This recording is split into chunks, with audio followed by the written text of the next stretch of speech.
आप सीएजी से मत भागिए, बैठिए। आएंगे आएंगे आएंगे आएंगे, चिंता मत कीजिए, बिल्कुल बैठिए आएंगे। बैठिए। अभी आप सुनने का मादा रखिए। अभी ये देखिए, ये लोग क्या करते हैं, जब इन्हें पता है कि अब इनकी और उंगली है। आपकी मैडम का उसमें नाम है क्या? आपकी मैडम का नाम है क्या? मार्शल जनरल सिंह जी को बाहर ले जाए। चलो चलो।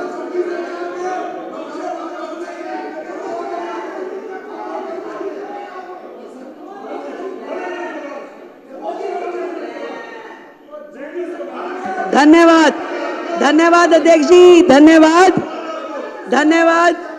इस तरीके से हाउस का समय बर्बाद करना असल में तो इनकी नीयत ही नहीं है।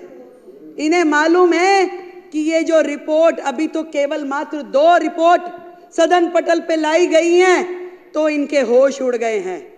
पूरे के पूरे अखबार, पूरा मीडिया, पूरे चैनल्स रोजाना सुबह से शाम तक इनके काले चिट्ठे खोलते हैं और ये सोच रहे हैं कि बाकी की 12 आ जाएगी तो इनका क्या हाल होगा, क्योंकि ये पूरी तरीके से सर तक भ्रष्टाचार में डूबे हुए हैं। केवल ध्यान डाइवर्ट करने के लिए अलग अलग प्रकार के मुद्दे लेकर के आते हैं। मैं आपको अध्यक्ष जी बताना चाह रही थी कि सिर्फ ये विषय नहीं है कि जो अस्पताल में बजट कम यूज हुआ, कोविड के समय बजट कम यूज हुआ, कम बिस्तरों का उपलब्ध कराए गए। बात यह है कि उस समय के दौरान जो लाखों लोगों ने तकलीफें सही, जो मरीजों के दिल पे गुजरी, जो पूरी तरीके से अस्त व्यवस्था देख करके डॉक्टरों के मन पे गुजर रही होगी, वहां के स्टाफ पे गुजर रही होगी, जो परिवार जानों के साथ घटनाएं घट रही होंगी, आज उसको सोचिए तो दिल दहल जाता है। शर्म आनी चाहिए उनके माननीय विधायक को कि जब अशोक गोयल जी कोविड की चर्चा कर रहे थे, परिवारजनों के मरने की बात कह रहे थे, शमशान घाट पे जगह नहीं मिल रही, ये बातें कह रहे थे, तो वो विधायक मुंह खोल के जो हंस रहे थे। शर्म आनी चाहिए। मैं आज इस सदन के माध्यम से ये पूरा का पूरा दिल्ली सरकार का स्वास्थ्य विभाग और दिल्ली सरकार के अस्पताल स्वयं बीमार हैं, खुद ही बीमार हैं, इसको इलाज की जरूरत है। पहले एक एक उनका डिपार्टमेंट, एक एक चीज, डॉक्टर बेबस है, पूरी व्यवस्था बेबस है। आपदा के पिछले ये 10 साल स्वास्थ्य के नाम पे केवल भ्रष्टाचार हुआ है अध्यक्ष जी, केवल भ्रष्टाचार। केवल वो मुद्दे नहीं है जो इस सीएजी की रिपोर्ट में है। बात यही खत्म हो जाती तो और बात थी, बात तो अभी शुरू हुई है, अभी तो इनके काले कारनामे खुलने शुरू हुए हैं। आज जब मैं अधिकारियों के साथ बैठी और मैंने उनसे पूछा कि बताइए भाई क्या है, तो मुझे ये समझ में आई कि मरीजों को नकली दवाइयां और नकली मरीजों को असली पेमेंट की गई उनके नाम पे असली पेमेंट की गई। और मोहल्ला क्लिनिक की तो जो हालत है, मोहल्ला क्लिनिक की तो ये हालत थी जहां मरीज भी नकली, जहां पे टेस्ट भी नकली, जहां दवाइयां भी नकली, परंतु एक चीज असली रही, पेमेंट असली हुई है, बाकी सब कुछ नकली। कितने मरीज आते हैं, अस्पताल बंद में भी पेमेंट हो जाती है, करोड़ों रुपए की मोहल्ला क्लिनिक के नाम पे पेमेंट्स हुई, परंतु उसकी कहीं से कहीं तक कोई भी अकाउंटेबिलिटी नहीं है। सफाई के नाम पे घोटाला, दवाई के नाम पे घोटाला, टेस्ट के नाम पे घोटाला, इलाज के नाम पे घोटाला, बेड के नाम पे घोटाला, भर्ती के नाम पे घोटाला। घोटालों की सरकार केजरीवाल। ना डॉक्टर, ना नर्स, ना पैरामेडिकल हमारा स्टाफ। कितनी कमियां हैं वो मेरे बाकी के साथियों ने बताई। फिर भी मैं आपको ये बताना चाहूंगी कि जो नर्सिंग स्टाफ है, जो सेंशन है, वो 7,977 में से केवल 5,791 हैं। 2,186 नर्सिंग स्टाफ की सीट्स आज भी वेकेंट है। आप मानिए कि अस्पताल में यदि 2000 नर्सों की कमी है तो उन अस्पतालों की क्या स्थिति चल रही होगी। आज भी ड्यूटी मेडिकल ऑफिसर 234 सीटें खाली आज भी है। वो कैसे चल रही है, कहां पे उनकी ओपीडी हो रही है। जितना भी स्टाफ है, एक एक विभाग, यहां तक कि पैरा मेडिकल जो पोस्ट है उसमें भी 2796 पोस्ट आज भी खाली पड़ी हैं। किस तरीके से ये अस्पताल चलाए जा रहे हैं अध्यक्ष जी, मैं ये जानना चाहती हूँ। घोटालों की सरकार ने 10-10 हजार रुपए में जो कॉन्सेंट्रेटर मशीन थी उसको लाखों रुपए में खरीदा। 10 रुपए का वो N95 वाला मास्क जो था वो 150 रुपए में खरीदा। और शर्म की बात ये है, खरीदा तो खरीदा, उपयोग हो जाता तो दर्द नहीं होता।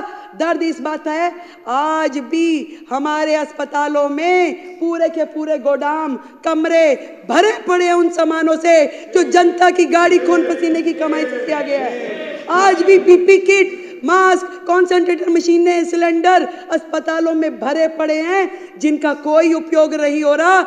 ना तो वो जनता के काम आ पाए, ना मरीजों के काम आ पाए। खरीद कर ली गई, लाखों रुपए का, करोड़ों रुपए का घोटाला हो गया, आज भी वो अस्पतालों के गोदामों में पड़े हुए हैं। कितने शर्म की बात है। एक एक अस्पताल का गोदाम जाके खोल के देखिए, वहां पे क्या क्या पड़ा हुआ है, मिट्टी हो रहा है, परंतु इनके कान पे जूं नहीं रेंगती। कितनी बुरी स्थिति है। कितनी सारी बीपी मशीनें खरीदी गई, पेमेंट हो गई, परंतु कहां गई, कौन इस्तेमाल कर रहा है, कोई अकाउंटेबिलिटी नहीं है।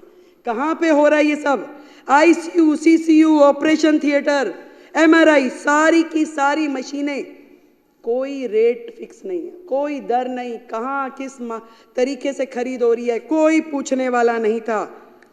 मैं आपको बताना चाहती हूं, एक्ट, क्लिनिकल एस्टेब्लिशमेंट एक्ट 2010 जो कि कोर्ट के आदेशानुसार लागू कर दिया जाना चाहिए, वो एक्ट जिसके माध्यम से पूरा का पूरा हमारे क्लिनिक, हॉस्पिटल, लैब और जितने भी टेस्टिंग सेंटर्स हैं उनको रजिस्टर किया जाता है और मॉनिटर किया जाता है।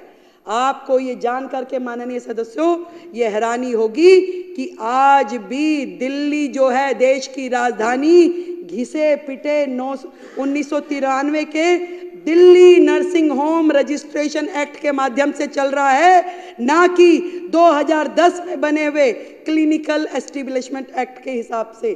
क्योंकि इस पूरे एक्ट के माध्यम से अगर चलते तो वहां पे बहुत सारी चीजों की जवाबदेही तय हो जाती, परंतु पुराने नियमों के अनुसार जब वो काम कर रहे तो उनको कोई मतलब ही नहीं, क्योंकि बहुत सारी चीजें उसमें कवर ही नहीं होती।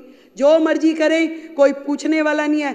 जबकि माननीय हाई कोर्ट ने मई 2022 के में ये निर्देश दिया कि भाई आपको केवल सीईए एक्ट के अनुसार काम करना है, परंतु इस सरकार ने उस एक्ट को लागू ही नहीं किया। उनके हेल्थ मिनिस्टर ने उसे लागू ही नहीं किया। और आज इस सदन के माध्यम से मैं बताना चाहती हूं कि हम अगले हाउस में सबसे पहले इस एक्ट को, जो क्लिनिकल एस्टेब्लिशमेंट एक्ट 2010 है, इसको लेके आएंगे और सारे आगे के निर्णय उसी एक्ट के माध्यम से लिए जाएंगे। इस सरकार का तो भगवान ही मालिक था और शायद भगवान ने इसीलिए इनको इनका फल भी दे दिया।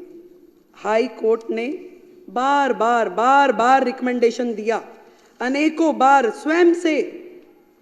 स्वयं ओटो उन्होंने संज्ञान लिया और ये कहा, फरवरी 2024 में भी कहा, एक कमेटी भी बनाई गई, डॉक्टर सरीन कमेटी, जिसमें पूरा का पूरा हॉस्पिटल सर्विस डिलीवरी सिस्टम जो है वो इम्प्रूव हो, कैसे मरीजों का रजिस्ट्रेशन हो रहा है, कहाँ पे उनका इलाज चल रहा है, किसकी ओपीडी हुई, पूरा का पूरा रेगुलेशन जो है वो ध्यान में आए। परंतु कभी सरकार ने हाई कोर्ट के आदेश के बावजूद भी किया नहीं। आज भी कौन मरीज आ रहा है, क्या इलाज हो रहा है, क्या बिलिंग हो रही है, क्या रिकॉर्ड है, किसी किताब में दिखाई नहीं देता।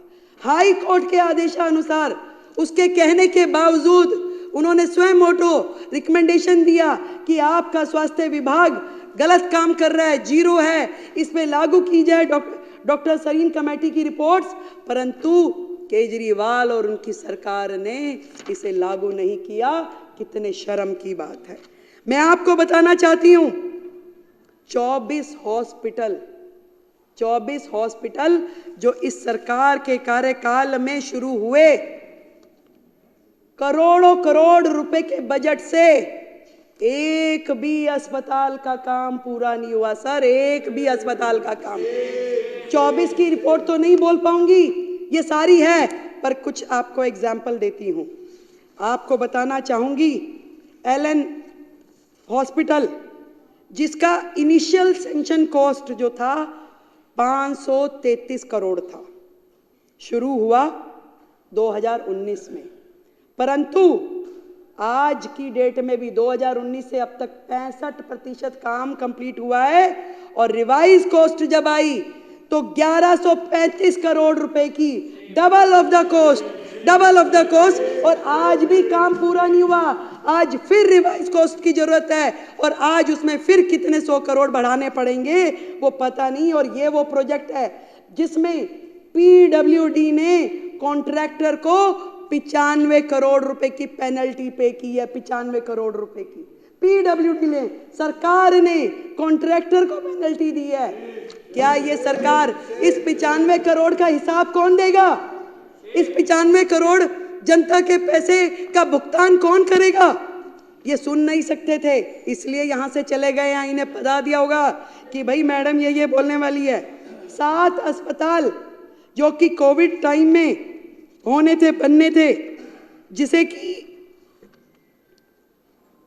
जो कि कोविड टाइम में विशेष रूप से आईसीयू हॉस्पिटल